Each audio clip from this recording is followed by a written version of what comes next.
Buenos días. Buenos días. Hoy vamos a hacer la primera charla relacionada con las metodologías ágiles y vamos a hacer el primer acercamiento a lo que es Scrum. Lo que son las charlas relacionadas con Scrum van a ser más o menos unas 3 o 4 sesiones para poder revisar en profundidad lo que es Scrum y lo que le aporta a un equipo de desarrollo. A ver. Entonces, empecemos así. Por favor, los que están remotos, les acabo de poner un enlace en Slack para ver si abriendo esa, a medida que yo pase las diapositivas, pues automáticamente se les va a pasar a ustedes también. Entonces, las metodologías ágiles. La palabra metodología, por definición, es un conjunto de métodos. Y método es un nombre y se define como el modo ordenado y sistemático de proceder para llegar a un resultado o fin determinado. Y ágil es un adjetivo, como ya lo vimos hace 2 sesiones, que hace referencia a aquello que es capaz de moverse con ligereza y facilidad. Es decir, que las metodologías ágiles son aquellos modos ordenados y sistemáticos de proceder para llegar a un resultado o fin determinado que son capaces de moverse con ligereza y facilidad. ¿Hasta ahí estamos de acuerdo? Porque yo no estoy de acuerdo. Porque resulta que yo ahí estoy diciendo que esos modos ordenados y sistemáticos son capaces de moverse con ligereza y facilidad. Y resulta que las metodologías no se mueven con ligereza y facilidad. Las metodologías ágiles le permiten al equipo ser capaz de moverse con ligereza y facilidad. Entonces, para que tengan muy presente eso cuando ustedes hablan de metodologías ágiles, no es la metodología la que es ágil, es el equipo el que es ágil si aplica bien esa metodología, dentro de las muchas que vamos a ver. Bueno, no muchas, tal vez 3 o 4. Entonces, esta sería la conclusión de esa parte. Modos ordenados y sistemáticos de proceder para llegar a un resultado o fin determinado que permiten al equipo moverse con ligereza y facilidad. Una de esas metodologías, que es la más popular y por eso la escogí de primero, es el Scrum. Resulta que Scrum como tal es lo que hacen los equipos de rugby cuando se reúnen entre ellos y arman como ese círculo en el que se abrazan y deciden qué es lo que van a hacer para planear una estrategia, para planear lo que van a hacer en el siguiente movimiento. De ahí se toma el término Scrum. Y pues es como un framework o metodología que permite manejar un proyecto de desarrollo de software. Y eso es importante tenerlo en cuenta para que anoten. Scrum es para manejar o gerenciar el proyecto. Y tiene los siguientes roles principales definidos dentro de su metodología. El Product Owner, que es responsable de definir la dirección que va a tomar el producto. Esta persona tiene que conocer muy bien el negocio, tiene que conocer muy bien los clientes y tiene que conocer muy bien todos los usuarios que están involucrados en el uso del sistema, para poder saber qué cosas sí van y qué cosas no van en el desarrollo. El Scrum Master es el responsable de garantizar que el proyecto avance de forma fluida y que todo el equipo tenga las herramientas que necesita. Es la persona que asiste a las reuniones y monitorea el avance. En términos tradicionales, el Scrum Master podría considerarse, digamos, lo más parecido es a un Project Manager. Pero en el caso de Scrum es distinto porque no es tan gerencial su rol, sino que tiene que hacer un proceso también de seguimiento del equipo para saber qué cosas no los está dejando trabajar de forma fluida y garantizar que ese tipo de cosas no genere bloqueos. Por ejemplo, el caso típico que siempre dan cuando le hablan a uno de Scrum es: si se acabó el café, el Scrum Master pone a hacer café, porque sabe que el equipo consume mucho café y lo necesita para trabajar de forma fluida. Si el internet se cayó, el Scrum Master tiene que ver la forma de hablar con el que tengan que hablar para garantizar que haya internet, porque se necesita. Si no hay internet, el equipo no fluye. Si algún miembro del equipo un día amaneció melancólico, pues tiene que solucionarlo. Porque si la persona está melancólica, pues no va a trabajar con la misma fluidez y no va a poder avanzar. Entonces tiene que buscar la forma de solucionar eso. Es decir, el rol del Scrum Master no es únicamente administrativo y de manejo de requerimientos y manejo de horarios, ese tipo de cosas. Tiene que mantener al equipo motivado, cara a cara, persona a persona. Y tiene que también que proteger al equipo de elementos externos.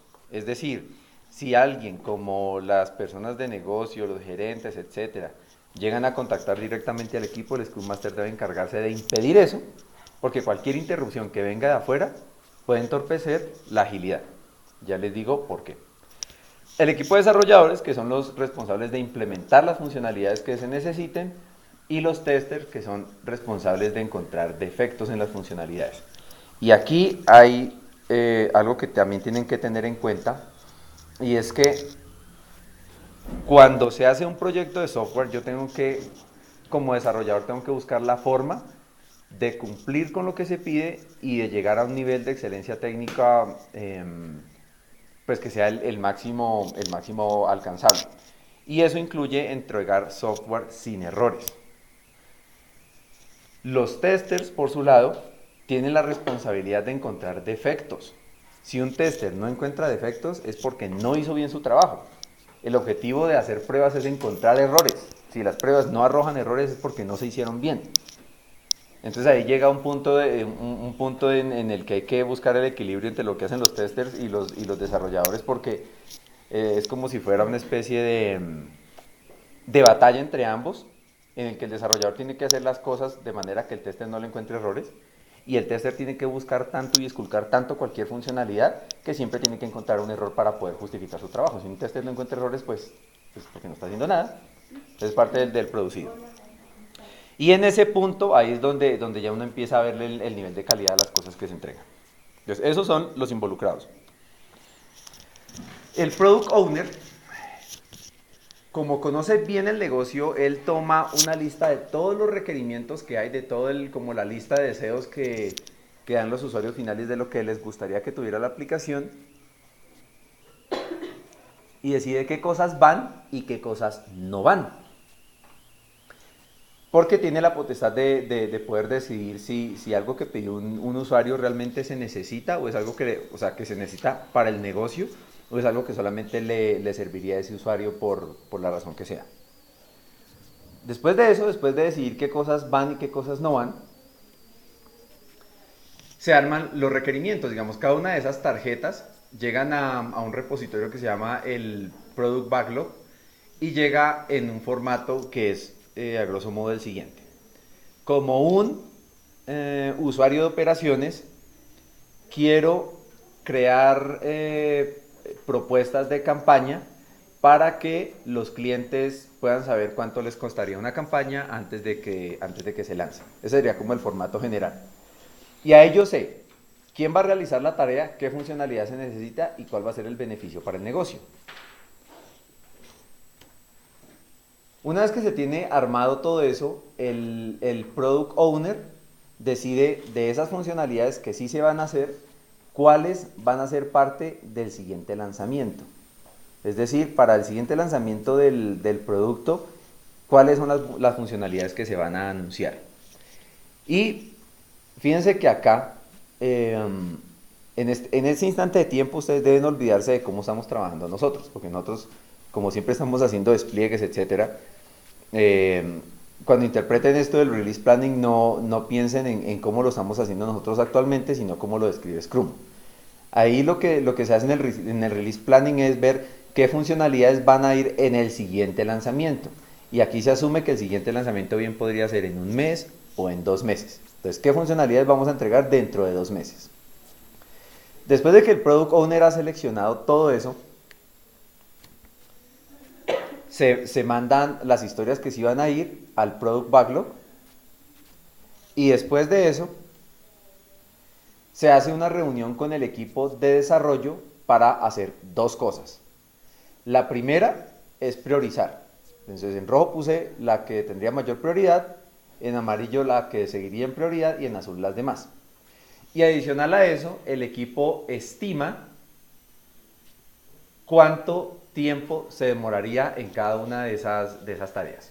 Y aquí es donde empieza la discusión quizás más compleja de lo que tiene que ver con Scrum y con las metodologías ágiles, y es estimar cuánto me voy a demorar yo en una tarea. Lo que usualmente se hace es que si, digamos, se dan los puntos de historia y se define un criterio de lo que significa cada punto. En algunos casos se mira de forma retrospectiva qué componente pequeño y sencillo se ha implementado antes, que todo el equipo conozca y que sepan más o menos, que sepan cuánto esfuerzo tomó implementar ese componente sencillo. Y en función de eso, yo diría, esta tarea que implica un login, que implica una validación, envío de correos, ¿cuántos de esos componentes cabrían dentro de esto que yo tengo que desarrollar ahora? Y esos vendrían siendo los puntos de historia. Pero algo que siempre pasa es que todo el mundo termina estimando las tareas en función del tiempo, porque uno viene con ese sesgo. Y además de eso, porque si llega algún nuevo miembro al equipo que no conoce cómo ha sido el trabajo anteriormente, pues esa persona no va a tener el mismo criterio para hacer la estimación en función de un componente que ya existe. No hay cómo. Entonces uno siempre termina definiendo las cosas en función del tiempo, y es lo que mejores resultados da para no, ¿cómo decirlo? Para no tener un error de estimación tan grande. Las tareas como esa que yo le puse ahí 30 días. Perdón. Aquí están las tareas organizadas por prioridad. Esa es la forma, siempre de la más prioritaria a la menos prioritaria, y eso también lo define el Product Owner para saber en qué orden se deben desarrollar y de acuerdo a eso más o menos estimar en qué momento se lanzaría. Las tareas que son más grandes, como esta de 7 días, es lo que se conoce como una historia épica. Y usualmente para poder disminuir la incertidumbre en cuanto a su implementación, lo que se hace es partirla en tareas más pequeñas. De suerte que la misma funcionalidad, si conceptualmente es una sola cosa, como por ejemplo el caso de registrar un usuario en la aplicación, puede tener una parte que es poner pues el formulario de registro, otra tarea para poner la cosa de aceptar los términos y condiciones, otra tarea para el correo de confirmación, otra tarea para recuperar la contraseña, etcétera, etcétera, de manera que todo eso en 7 días va a terminar siendo todo lo que tiene que ver con registro de usuarios. Y después de que las tareas están partidas, entonces yo voy a ver cómo repartirlas en las siguientes iteraciones. Entonces digamos que algo que se maneja de forma común es hacer iteraciones de 2 semanas. Y vamos a hacer el siguiente lanzamiento dentro de un mes. Es decir, en ese mes nos alcanzaría, según nuestra estrategia, a implementar 2 sprints. Entonces lo que voy a hacer junto con el Product Owner es empezar a repartir de esas tareas que tengo en qué iteraciones se van a hacer. Empezando, como les digo, por la más prioritaria. Este orden, o digamos esta repartición que se hace entre sprints, depende de varios elementos. 1, de las prioridades del negocio, que es lo del Product Owner. 2, de la cantidad de desarrolladores que yo tenga. 3, del tamaño de cada una de las historias. Y 4, de la velocidad que tenga el equipo. ¿Y uno cómo mide la velocidad? Ya les cuento. Para eso está el monitoreo. Esto es lo que se conoce como un burn down chart. Y es algo que el Scrum Master hace todos los días. Y básicamente cada columna representa la cantidad de trabajo que se hace en un día. Entonces, al iniciar la iteración, la cantidad de trabajo equivale a todas las tareas que están pendientes en ese sprint. Todas. Eso es lo que hay en el día 1. En el día 2, pues habrá una tarea menos. En el día 3, sigue habiendo la misma cantidad de tareas. Y eso podría prender una alarma para el Scrum Master, porque si en ese día la cantidad de tareas no ha disminuido, quiere decir que hay una tarea o que hay un grupo de tareas que es un poco larga, lo cual podría estar bien, como puede ser que el equipo esté bloqueado por alguna razón. Pero el Scrum Master lo va a saber. Y así sucesivamente hasta que ya al final de la iteración no debe quedar nada pendiente. El valor del burn down chart consiste en que yo de forma temprana, viendo la inclinación de esa línea, puedo saber si le voy a pegar a la fecha de entrega del sprint. Si la línea está, tiene una pendiente muy pequeña, quiere decir que la iteración puede terminar alargándose. Si la inclinación es mayor, o pues en este caso como es descendiente, pues digamos que la línea va más pegada hacia la izquierda, quiere decir que la velocidad del equipo va bien. Y más adelante les vamos a mostrar bien cómo calcular un burn down chart ya con un ejemplo real. Señor Omar. Una pregunta, en ese punto digamos que ese monitoreo que se realiza, si en el primer sprint o en alguno de los de sprint hay solo 3 desarrolladores, va a ser obviamente la inclinación más leve, Sí. dependiendo obviamente de las tareas. Pero si en el próximo sprint o en la próxima planeación ya ingresan 6, o sea, el Scrum, ¿cómo hace para identificar o llevar un orden de la funcionalidad? O sea, de qué tan productivo es el equipo. En ese caso, habría que esperar al menos un sprint para saber qué tanto contribuyen esos nuevos miembros al equipo. Antes de eso no hay forma de saberlo porque también depende del nivel de experiencia, de si los desarrolladores conocen Scrum, si saben estimar, si conocen bien el negocio, etc. Entonces, en ese caso sería, antes de empezar el sprint, difícil estimarlo. Y ahí depende del Product Owner y el Scrum Master, cómo negocien, qué tanto se arriesgan a meter en ese sprint con esos nuevos desarrolladores. Okay. ¿Listo? ¿Diana? También sería muy prematuro hacerlo en un equipo no establecido. Correcto, correcto. Y ahí es donde viene una de las cosas que vamos a discutir más adelante y es cuáles son los supuestos que requiere Scrum para poder funcionar bien. ¿Sí? Porque eso tiene como unos prerequisitos. Entonces, eso sería el cuadro de quemado. Toda la metodología, como la idea precisamente es ser ágil y anticipar cualquier inconveniente que tenga el equipo, se hacen las reuniones diarias, que en esto nosotros hemos sido más o menos juiciosos. En estas reuniones que no pueden superar los 10 minutos, aunque eso también depende del equipo, pues equipos más grandes tomarán más tiempo, pero la idea es que cada persona que reporte no se tome más de 30 segundos en decirlo, en dar su informe. Y debe decir qué hizo el día anterior, en qué avanzó el día anterior, qué va a hacer este día y si tiene algún bloqueo.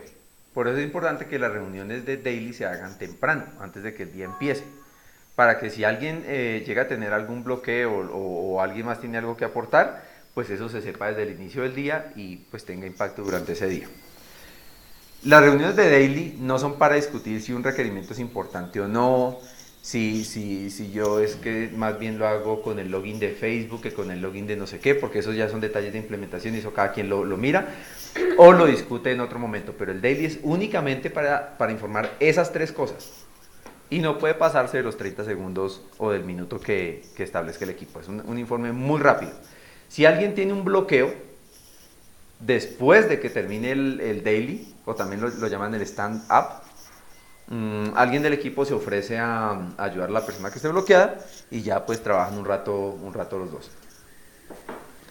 Y al finalizar cada uno de los sprints, se hace una reunión de retrospectiva para dar retroalimentación de lo que pasó durante esa iteración y ver cómo mejorar el proceso. Y esta es una de las grandes ventajas que tiene trabajar con Scrum, y es que no es rígido, no es una metodología rígida, sino que permite al mismo equipo ir mejorando el proceso, ver qué cosas no quedaron claras en el último sprint, qué puso en riesgo las fechas de entrega, qué causó bloqueos, qué causó demoras, para procurar que el Scrum Master tenga una solución temprana antes de iniciar el siguiente sprint. ¿Listo? Esto es el primer brochazo que tenemos de lo que es Scrum. Fíjense que varios de estos elementos nosotros ya los estamos aplicando en nuestra forma de trabajar, pero después cuando ahondemos más en lo que realmente es Scrum y cómo hacerlo bien hecho, nos vamos a dar cuenta en qué cosas estamos fallando. Y algo similar vamos a hacer cuando hablemos de Kanban, de XP, de Lean y de otra que se llama DM algo, no es DMG, es DMM, ahorita se me olvida el nombre, para que veamos qué de esos elementos también ya estamos usando y cuáles no estamos usando para ver, digamos, hacer como una especie de carrito de mercado y sacar de cada una de esas metodologías qué cosas creemos que nos va a dar valor y con eso armar nuestra propia forma de trabajo que nos permita, ¿cómo es que es la tarea de tecnología? Hacer entrega. Léelo textual, por favor. Debe preguntar eso al principio, pero bueno.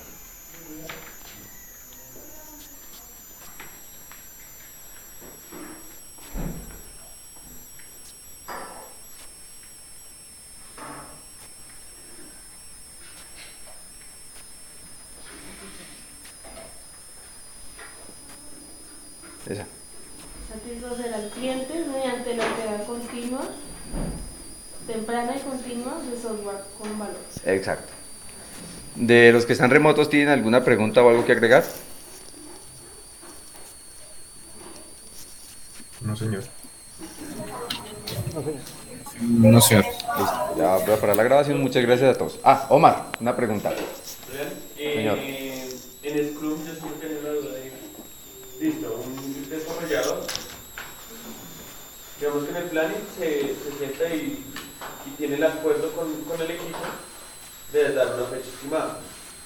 ¿Qué pasa si durante el sprint no se logra el objetivo de terminar cierta tarea o quedan tareas pendientes?